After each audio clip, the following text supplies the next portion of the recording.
Hi, Jessie Collins with Pyramid Educational Consultants in the US, and I'm just creating a little video to talk about some learning and communication opportunities that you can create during snow or sand play.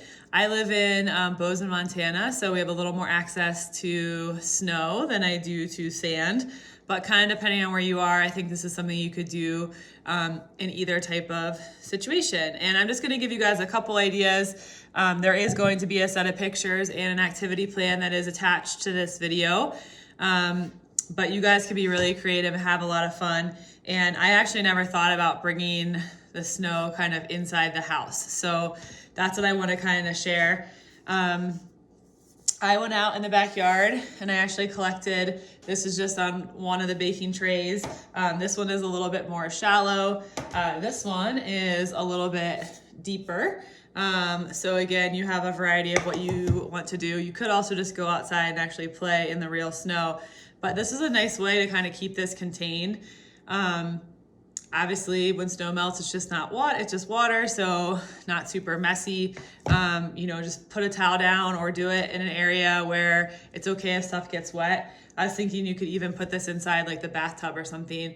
And the kid could kind of play in there if you didn't want to be concerned that it was going to get on the floor or something like that.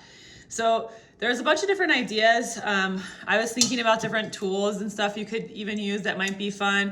Obviously kids could use their hand or gloves, any type of spoon, or if you have shovels or things like this. I was looking around my kitchen and I actually thought that potentially using the tongs could be kind of fun for kids to do stuff with. And you can actually kind of pinch or squeeze to be able to build or do something like that. So I thought that could be kind of fun as well. The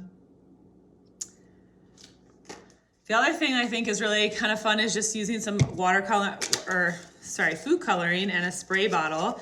I'm gonna go with my favorite color, purple, but this is a great request for different colors, as well as even just for commenting or labeling a particular color. Also, if you were working on something receptively and you didn't want to have the kid request, you could just tell the student, hey, get the purple food coloring out. Some things that we could work on would be independence of unscrewing containers like this, filling this up with water, learning to kind of use the spray bottle, which actually is something that if you're teaching your kids to clean and things like that, might have a functional application to it at some other point or other location. You could do a certain number of drops if your kid's working on quantity. So just thinking, I'm just gonna try 2 here and see what we get color-wise. And then obviously putting the lids back onto things and then shaking stuff up. So this is a really light kind of color, but this is kind of fun for, I guess what they call snow painting. So you can see when I'm spraying, and I should change this so it's not quite such a spray, but I didn't do very dark. You could obviously add more drops.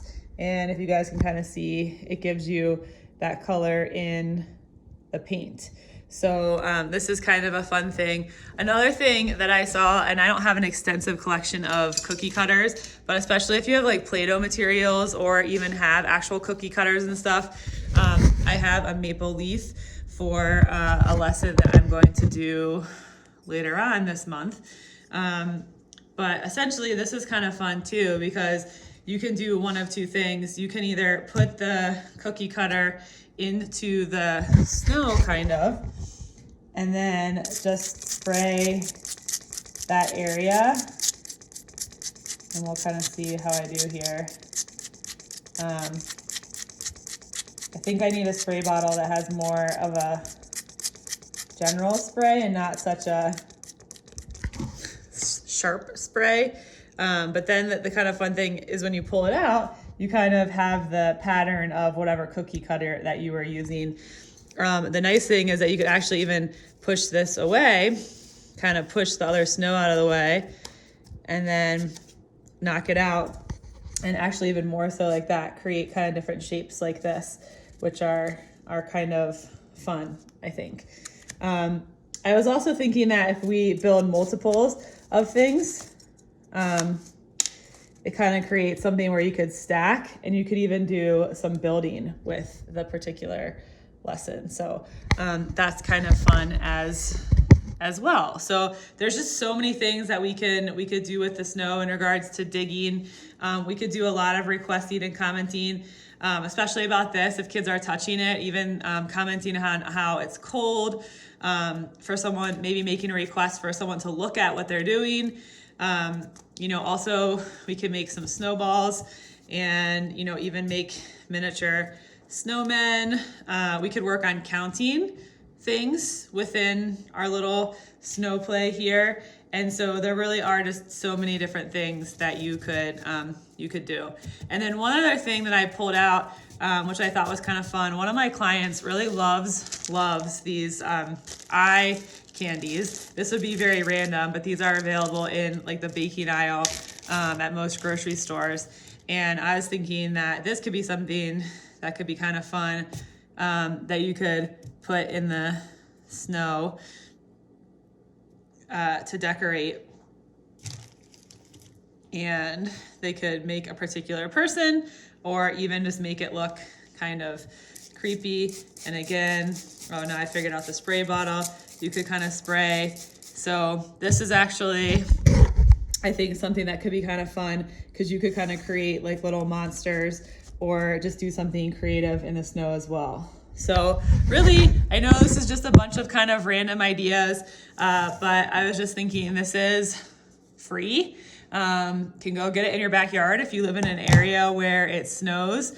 It's something that's easy to reset, or that you could do every day, and that you could do something different every day, which is kind of fun. And you could be really creative. So the sky's the limit with, materials and things you could use, but definitely just look around the house and think about cookie cutters and kitchen utensils and kind of sand building things like digging, or even a bucket. If you have different molds, you could use those to make different things and to build.